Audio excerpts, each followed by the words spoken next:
Welcome back to Perspectives here on Arise News. Nelson Mandela, Muammar Gaddafi, Martin Luther King. The best of leaders have been historic and inspirational, imperfect visionaries, doers and achievers, positively impacting many millions of lives for generations ahead. The systems of power built yesterday form the basis of the model of leadership that will change tomorrow. The model of meritocracy, humanity, and accountability will almost always lead to sustainable development, higher standards of living, and a system of achievements. The model of kleptocracy and apathetic leadership will almost always lead to chaos, untimely death, and incompetent followership. We all think, look, act, and visualize differently, and we are all sitting on different hierarchical seats at any given point in time. But what unites us is leadership that instills peace on earth today and peace of mind for tomorrow. No human is more deserving than the other of peace, opportunities, respect, freedom, unity, and prosperity. Leadership is heartful, delicate, powerful, humane, and progressive. Leadership is passionate, results-driven, and ethical. A nation of citizens who sits up, communicate up, and achieve up will attain the changes and the progress desired. Currencies are man-made. Hardships are man-induced. Freedom is man-protected.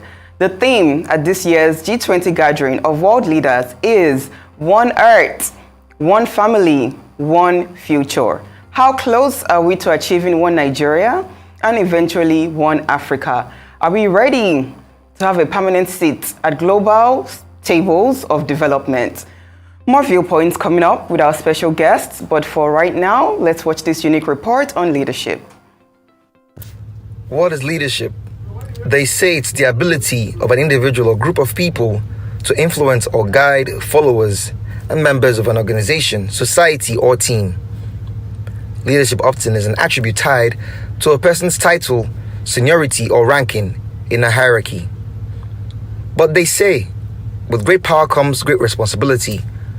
As a leader is bestowed with the responsibility of guiding a group of people, organization, or nation, ensuring that their best interest is represented in all situations. While some people relish the perks of being in a leadership position, it involves a lot of work. As individuals who take up such positions, lots of times require protection due to the nature of their jobs, which involves making policies that might not be well received by people, especially political leadership. The profits of being a good leader comes in the form of legacies the individual is remembered by, how they use their position to uplift people that look up to them. Unfortunately, in today's world, a lot of leaders put profit and power ahead of the people, betraying promises made during campaign seasons, which in return has created some sort of distrust between the leaders and their supporters. Today on Perspectives, we will be taking a look at profits of leadership, the politics involved in such positions, and how effective leadership is a benchmark for successful corporations towards productivity and efficiency. Indeed, an interesting report on leadership. We're heading for a very quick break, but do please stay with us because we have more coming up on Perspectives.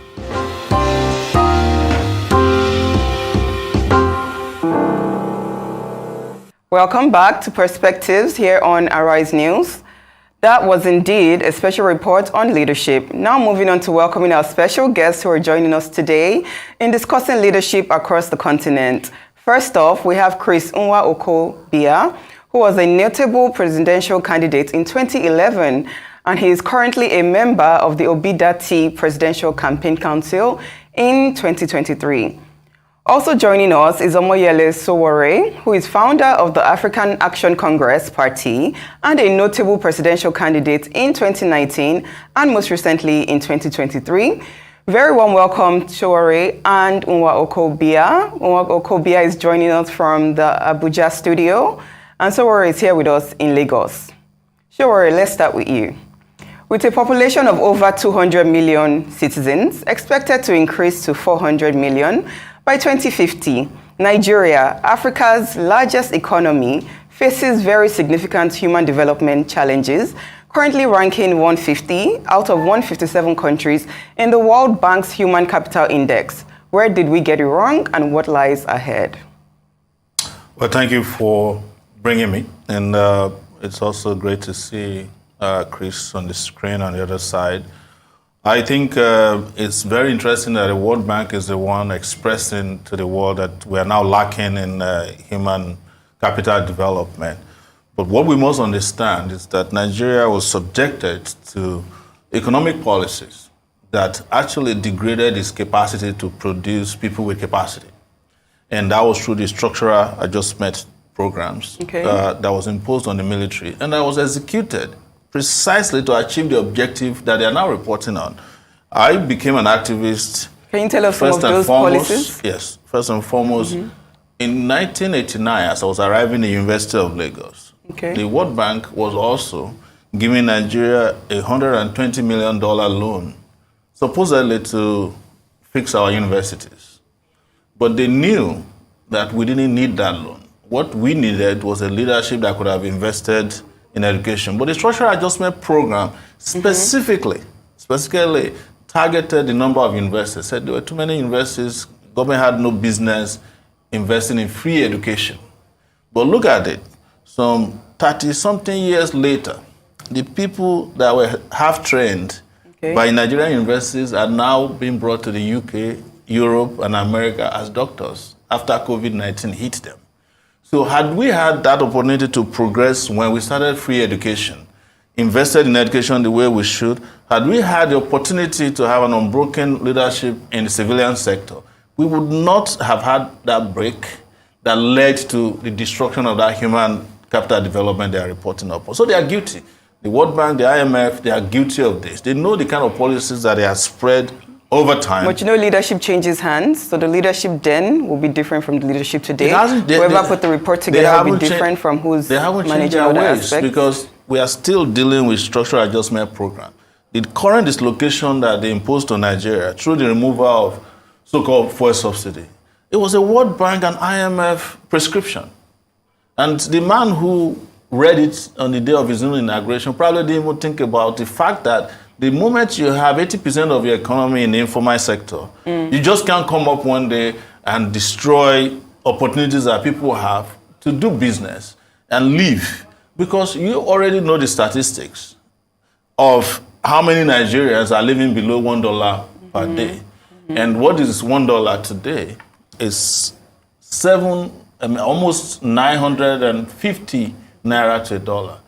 As of 6 months ago, the naira was stronger than it is today. It has depreciated over time. So what I'm saying is that it's not as if we should blame the World Bank and the IMF all the time for, but you would link that with the kind of leadership they also promote. I'm talking about the West on the continent of Africa, the kind of characters they impose. And I think we're going to talk about this later.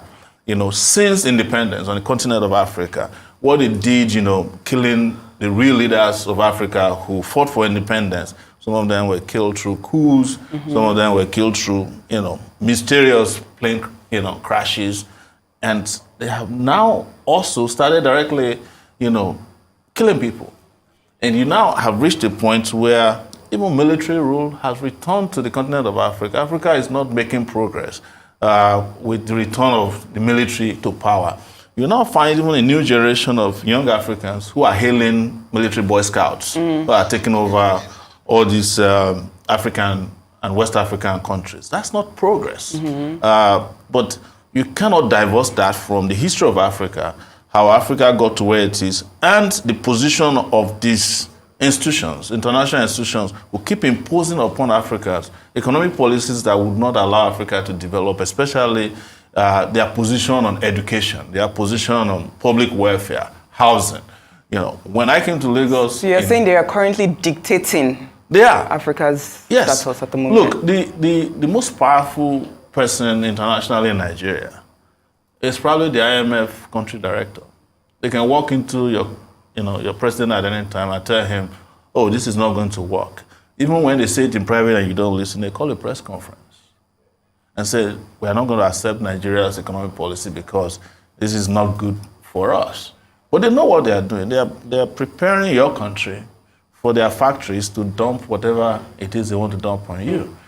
It is easier now to impose Americans' wheat on the Nigerian bread industry to make bread. But guess what? The farmers who are growing wheat in America are the most subsidized farmers in the US. So how do you compete with a farmer who is subsidized to grow wheat in America? And through the WTO, the World Trade Organization imposes that you must take a certain tonnage of wheat into your country, whether you like it or not. That will kill your own local production of wheat, which we are capable of doing. So a lot of people don't know that some of these policies are part of the reasons why they are killing us. And that is why the West don't like African leaders who are conscious, who are brilliant, who understand the mechanics of how they manipulate our economic policies to pauperize us. They like cooking up numbers. You mentioned earlier that Nigeria is the biggest economy on the continent of Africa. I don't know how you came about that. How are we big when we don't have electricity? You understand? Potentials. Well, maybe potentials. The economic but how are we big when you don't have electricity? Buoyant. You can't even electrify half of a city. How can you be big? Yeah. It's not a big economy. Well, let's look at our Nigeria is assets. the big for nothing, what Fela used to call BBC, big blind country on the continent of Africa. With huge potential. It has huge potential, but for you to get to that potential, you must remove the roadblocks. Leadership is a major factor in making sure that Nigeria is in charge of the destiny of Africa. The fact that we need ECOWAS to speak to Boy Scouts in Niger and all that shows our weakness. If Nigeria were to be the right country, in position that it ought to be on the continent of Africa, we don't need West Africa to tell our neighbors in Niger that they should sustain democracy. Absolutely. Let me bring in Nwaokobia from our Abuja studio. Nwaokobia, how would you analyze Nigeria's current government and state of leadership in line with what Sowore just said? What updates on the judiciary matters ongoing? And do you foresee Nigeria having a seat at global leadership gatherings, including the BRICS and the upcoming G20, within the nearer future? Let me first of all appreciate Arise TV for this incisive dialogue, if you like. Let me salute my brother there. Interestingly, we've come a long way. We were born in the same year. And our passion for a new Nigeria, a new Africa, and a new deal for our people is top-notch. But let me clearly say that as we discuss these issues, we must locate leadership in Nigeria and indeed Africa in proper perspective. Do we have leaders? And some of my friends will say, at best what we have are rulers who are egocentric, who are self-centered, who are egotistic, and to whom leadership is just about me, myself, and I. I think that the way forward for Africa is first to grow leaders who are nationalistic, who are Pan-African, and who, beyond populism, care about their people and about our continent. We need Pan-Africanists who truly will determine the destiny and the fate of the African continent and indeed our people. Can Nigeria get into BRICS and perhaps occupy a seat at the United Nations Security Council? The answer is yes, but how? When? And how can we do that? And let me say simply that we must first of all grow leaders who are totally people-centered and people-centric. We must grow leaders who truly care about you and I, who truly care about our country, and who truly care about the masses of our people. Until that is done, there's a popular cliche that we all grew up knowing, and that obtains even in the deepest and the most exclusive rooms where policies and global issues are discussed. Charity begins at home. How much charity do you have at home? My brother there noted something which is very germane. Do we have leaders who are able to say to the World Bank and the IMF, to this extent is yes, and to this extent is a capital no? Because every country that's come out of poverty to promise, every country that's come out of disease and despondency to greatness, every country that's come out of want to plenty, has policies that are intrinsic, traditional, and natural to it, not policies thrown on her by the World Bank, the Bretton Woods, and the IMF. And for as long as our leaders, I had the incumbent president a few days ago saying that he's under pressure to go to war in Niger. If you emerge through a credible electoral process, you don't need pressure to ask Nigerians to do what is right. If your electoral victory, quote unquote, were proper, trite and right, fair and just, all you need to do is hop into the Nigerian presidential aircraft and go to Niger and negotiate with the people. But because you lack the moral nexus to so do, because you lack the credibility to so do, because you lack the capacity on account of how you emerged to so do, Nigerians will look at you like I don't know how verified the statement is from Burkina Faso, that they know who actually won the last election, so you don't have the right to tell them or school the world on democracy. So I think that that's where I agree with my brother and friend. African leaders must ensure that they emerge through honorable processes. African leaders must ensure that democracy means truly what it is. A government of the people, as defined by Abraham Lincoln, for the people and by the people. And when we truly dish and deal service to the people, then we can, as it were, emerge not only as leaders of the West African sub-region, not only as leaders of the Sahel region, but leaders of Africa, because we're the most populous country in Africa.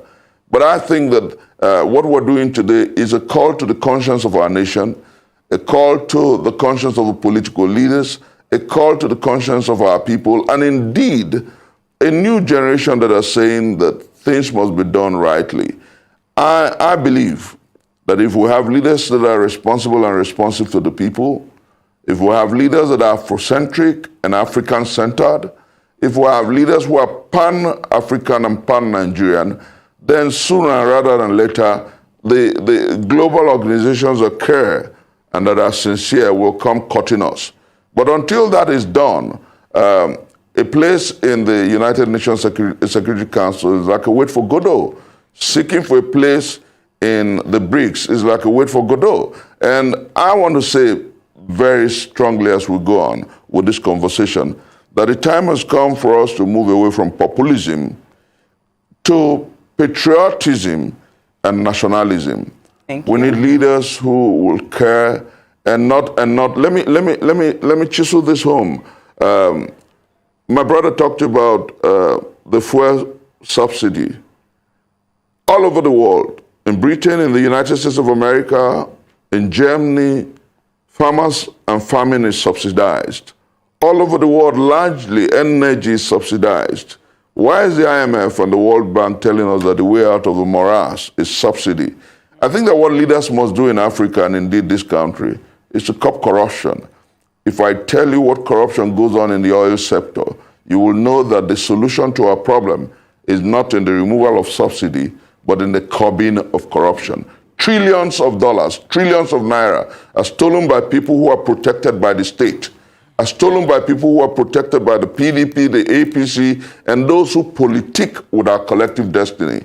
The way out of the morass is to check corruption, not increasing poverty for the masses of our people and making lives better for the rich.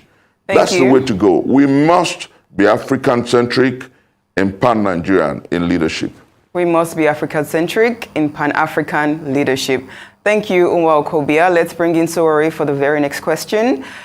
Sowore, leadership is extremely delicate. Power in the wrong hands can kill millions. We're seeing it not just play out in Africa, but across the world.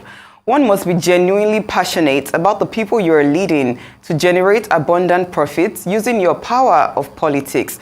So what makes you believe today that you're an ideal candidate for president of Nigeria? See, you have to look at power from the point of view of service. And I think Chris had mentioned that we have produced over the years very egocentric leaders in this country who care more about themselves, their friends and families, and not the Nigerian people. And you must also look at those of us, particularly those of us who want to claim to be young, where we stood when it mattered most in this country. And I can't say that enough. You see, it's not always true that somebody suddenly decides when they've turned 45 years old, 50 years old, or 60, that they want to change their country. When, as a matter of fact, when your services were needed for the country, when you're in your 20s, you just didn't partake. You didn't partake in fighting for the rights of your people. You didn't partake in fighting for the rights of your mates when you're in the university. And then when it's time for compensation, or compensatory leadership, as I like to call it, you say, yes, we love this country. We want to work for the country. We want to make things work. I come from a long tradition of sacrifice. And when people want to choose their leaders, we always say that they should look for leaders who have pedigree, who have integrity, who have history. And I think I fall into all these categories. And leaders who can make sacrifices, leaders who can deny themselves of comfort when it's needed so that their own people can have comfort. Leaders who can speak to issues affecting their people, leaders who can motivate. Because sometimes when people talk about leadership, they think the moment you're a president, you should also be the accountant, you should be the doctor. No, leaders who also becomes the human resource center of the country, who can find the best hands to work with to make the country move forward at all times. That is where people like us come in. Leaders who have education, not literacy. So that you can have a good spectrum of understanding of the country that you are planning to lead. You see, I always say this, that Nigeria is not complicated as our leaders make it sound. But what is complicated is that the leaders themselves don't understand the nature of complexity, to the point that the only excuse they give you is that, oh, Nigeria is complicated. Oh, Nigeria is too difficult to handle. But you look at the size of Nigeria itself. I studied geography and planning at the University of Lagos. That was my first degree. You should ask yourself, how long does it take to fly from one part of Nigeria to the other? Maybe an hour to Maiduguri from Lagos. If you have a good aircraft, it'll take you there in an hour.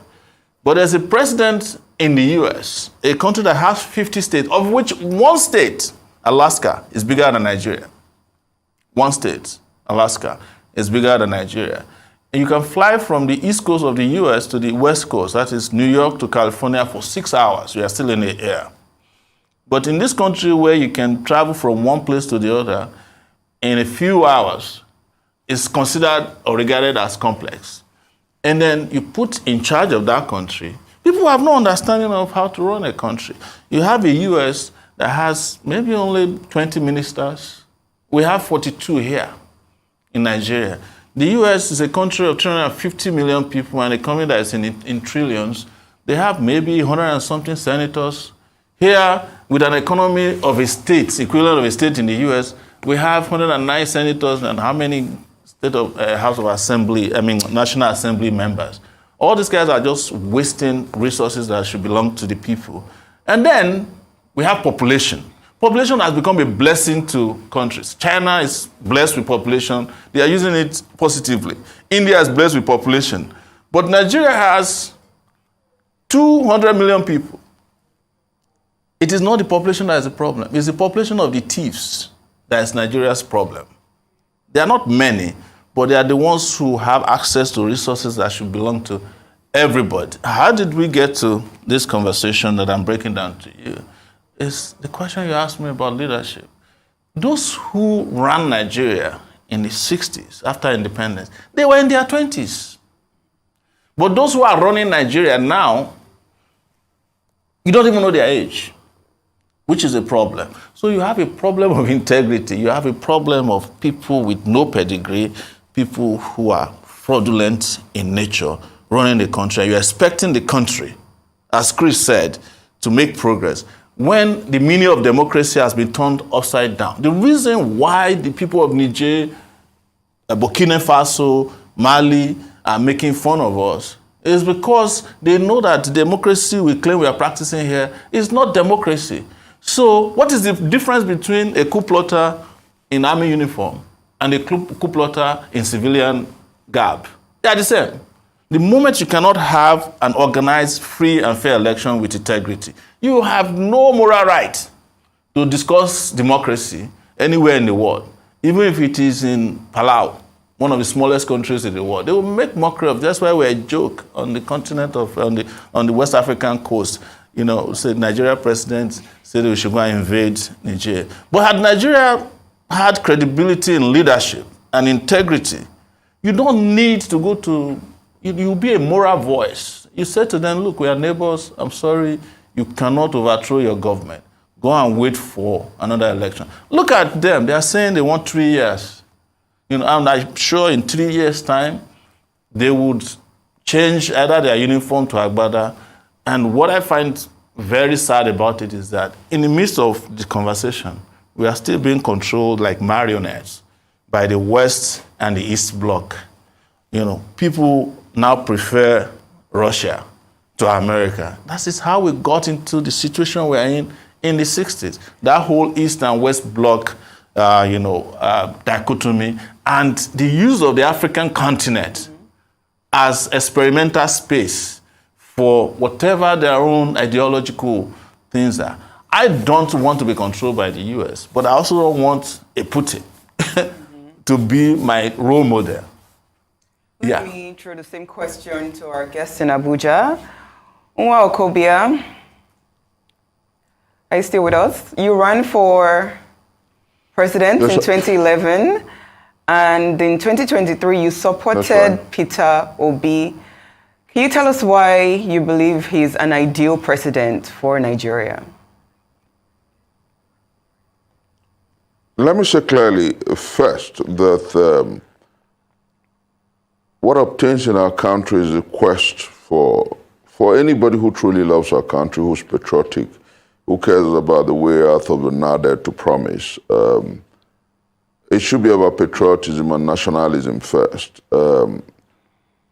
And permit me use the word, my brother will understand me when I say this, and I think that going forward, we would have and must have to all sit down together as people who bear the scars of military rule.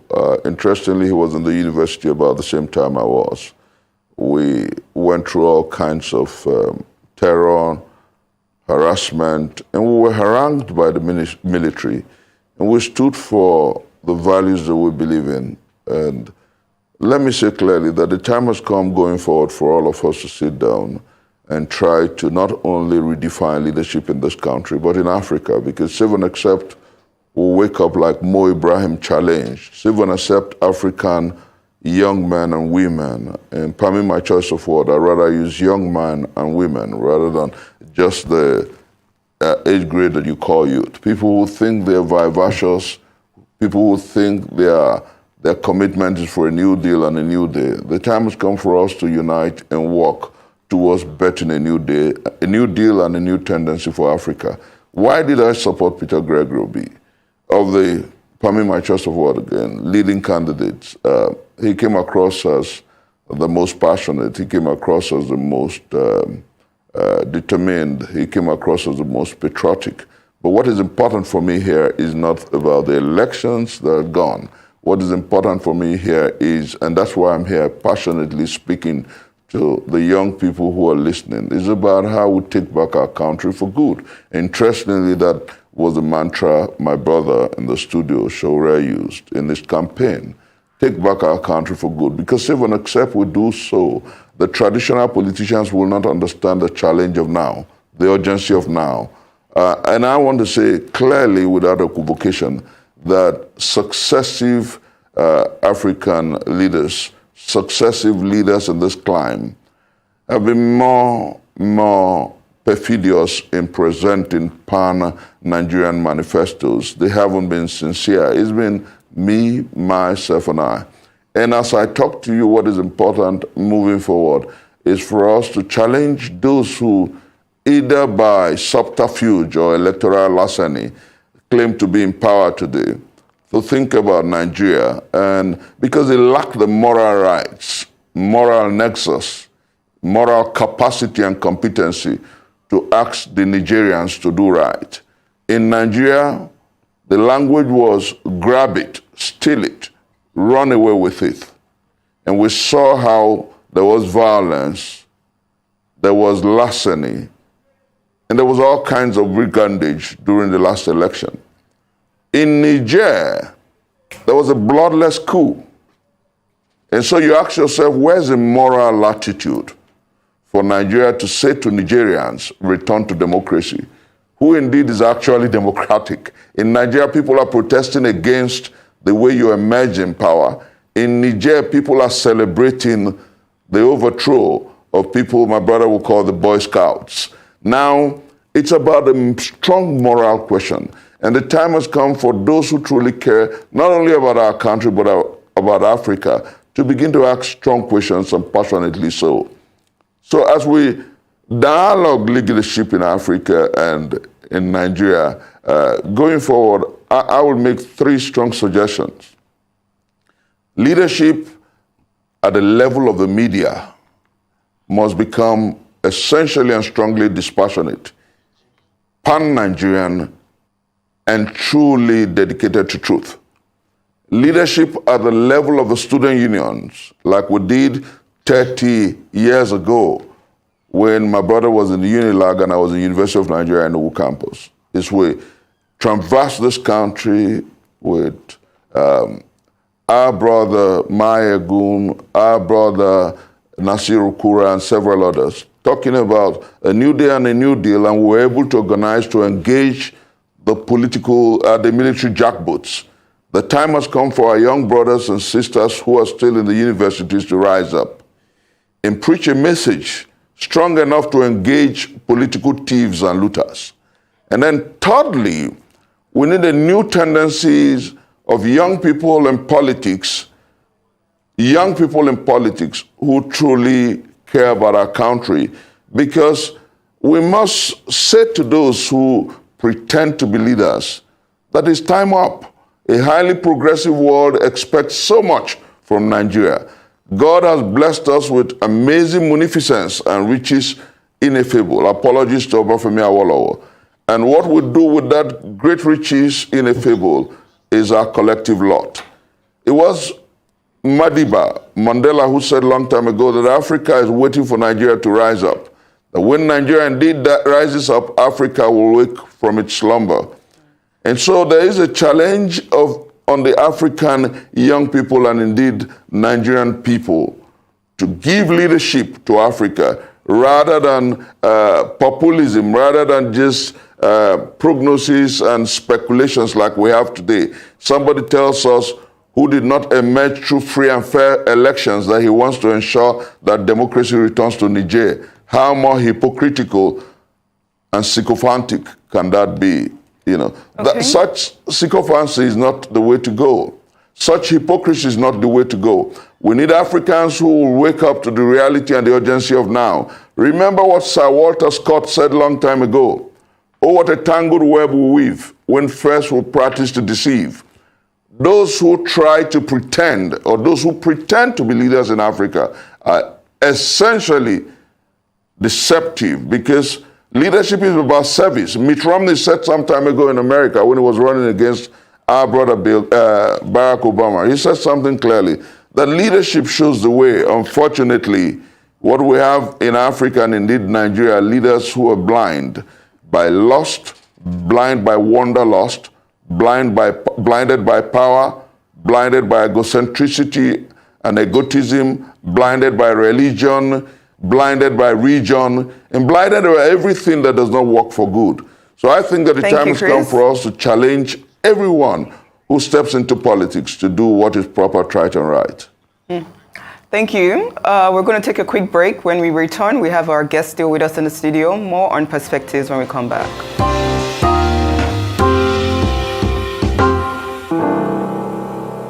Welcome back. We're still here on Perspectives discussing leadership across the continent of Africa. Sure, this next question is for you. In analyzing leaders, one must look at their past achievements to predict their future capabilities, especially when they are moving upwards with greater territorial power and influence.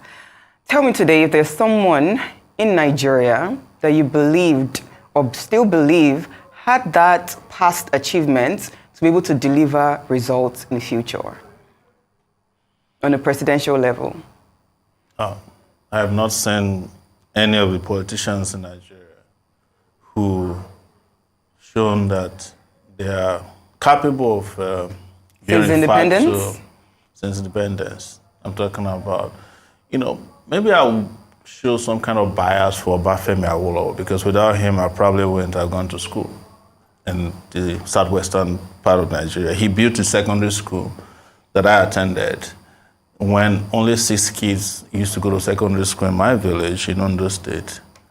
In one day, after the school was announced, over 150 kids came out of the bush. Some of them couldn't fit into a shoe. Because why? That opportunity emerged. So I would say Obafemi Awolowo in the educational sector impressed me. And I would say biased. But every other leader that they taught me in primary school were great leaders. When I got to the university, we had to fight them on the street. So even our history has a problem with telling the truth about these leaders. But I also must say that leadership is not only about political leadership alone. We had great leaders who trained us to be who we are today. People like Gani Fawemi, the Chima Obanis of this world, Bamidele Aturu. Femi Falana has been my lawyer since 1992, pro bono. They are leaders in their own right too. And we must continue to celebrate. And the number of young people now that I'm working with, we must continue to celebrate. If I stay here and start mentioning names, we'll be here forever, because we must celebrate leaders in big places and small places so that we can find so that they can bubble to the surface. All the young people who risked their life during NSAS, all the young people who risked their life to drive the military out of power, likes of Majekodunmi-Oniru that Chris Nwaokobia mentioned, Chris himself, Abdul, all those Nance leaders of those time, had we appreciated them and treated them the way they ought to be treated, they would probably be the leaders of this country today, and Nigeria will be better for it. But look at where we are. We keep recycling the same people who have failed Nigeria and Nigerians. And sometimes, as Chris was trying to say, we failed so badly that even when the opportunities come to be leaders, we don't have the confidence in ourselves to present ourselves as leaders.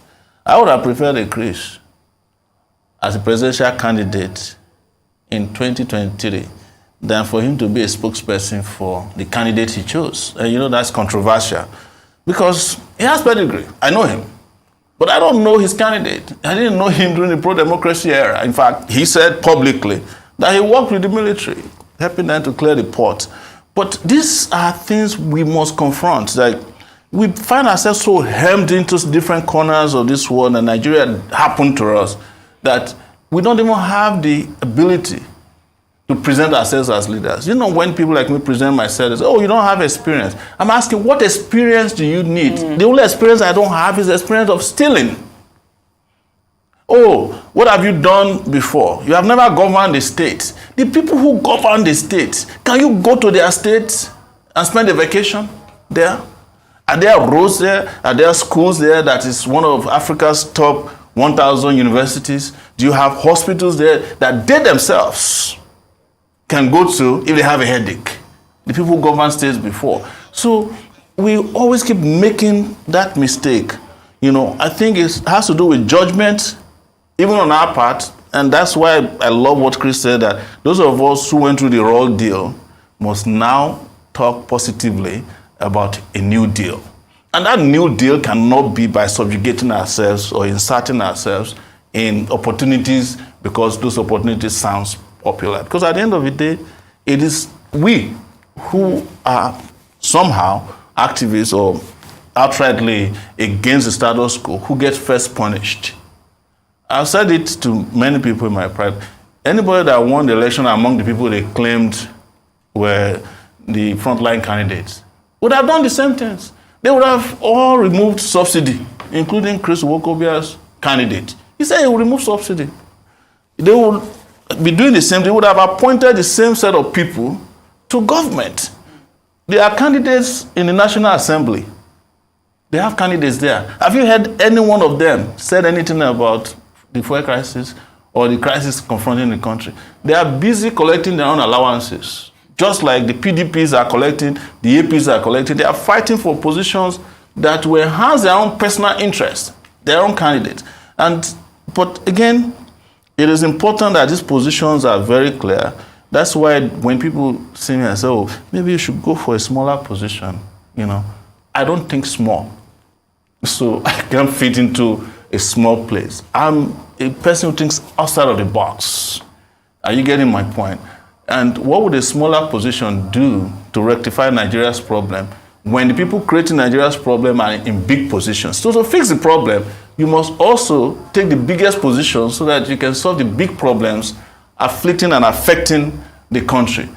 And at any rate, why should anybody say to some of us, I'm 52 years old. Chris is probably about my own age too. At 52, that we cannot govern a country that is just one state in America.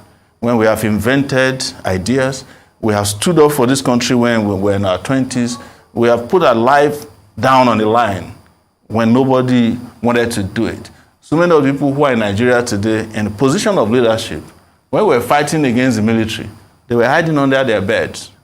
The mistake the pro-democracy movement made was after 1999, we should not have just dispersed like that. But our position is that the democracy we saw in 1999 wasn't the democracy we fought for or we were fighting for. And we're right to a large extent. But what we should have done is to have stepped forward as far back as that period to take control of the reins of power and let people enjoy the benefits of democracy. We left it for people who had no idea how we fought for democracy, and this is what they are giving you now, what I call shegecracy. Let me bring in Nwaokobia for his final thoughts.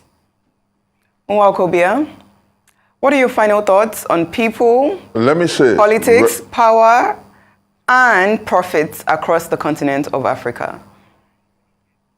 Go ahead. Let me say clearly that in no uncertain terms, I agree largely with my brother there. We have made our mistakes as young people.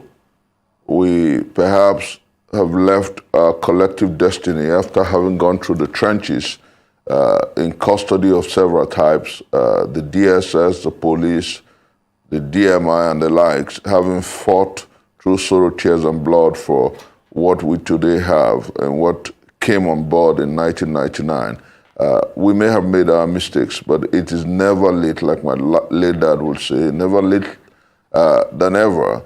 I think that the time has come for us to wake up and challenge leadership to responsible and responsive action. And like you asked him, I think that our generation will offer the best of leadership because we're the T-junction. We are the bridge between the 1960s, I'm 52, he's 53, were the bridge between the 1960s and the new day. And I think that those who are the heroes of the present leadership challenge are those young people who we must gladly and strongly give leadership. Those, my daughter who was involved in the feeding of the NSAS protesters, the NSAS people who stood out and said never ever again are they going to cower and watch people who are largely uncaring, largely unpatriotic, hold their nation by the jugular. Thank you. And interestingly, it is that generation of young people, just remember, it was that generation of young people who populated the obedient movement. It is not necessarily about Peter Obi, like I always tell people. It's about the quest for a new dispensation in leadership. It was about the quest for a new day and a new deal. But I think, and I agree with Sowore, that we can actually give these young people the leadership they desire and they deserve. And the time has come for us to go back to the trenches and come out with something better for the masses of our people. And so I say to my brother and to those who are listening, 2027 is next door. We must work together to salvage and redeem our country. Okay, final words from you, Sowore. You know, our deal is not over yet, so there can be a final word. But I just like to say, as we say to ourselves in the trenches, that, the struggle continues until we attain total victory and liberation of our country. Absolutely. That's my final word for now. Absolutely. Thank you so much. Thank you. The strongest force of genuine progressive leadership is a complete migration from self-serving to selfless servanthood of people, profits, politics, and power. Every Nigerian deserves, every African deserves, every human deserves a good life of natural abundance, equality, inclusion, peace, happiness, and love. Meritocratic leadership and greater humanity are two keys to a better world today. Our world needs a much stronger dosage of progressive leadership, healthy followership, and intrinsic happiness. I am Olatorera, Majekodunmi-Oniru. Thank you for watching Perspectives. Thank you to our special guests for joining us today. Have a very great weekend and see you all soon. Goodbye.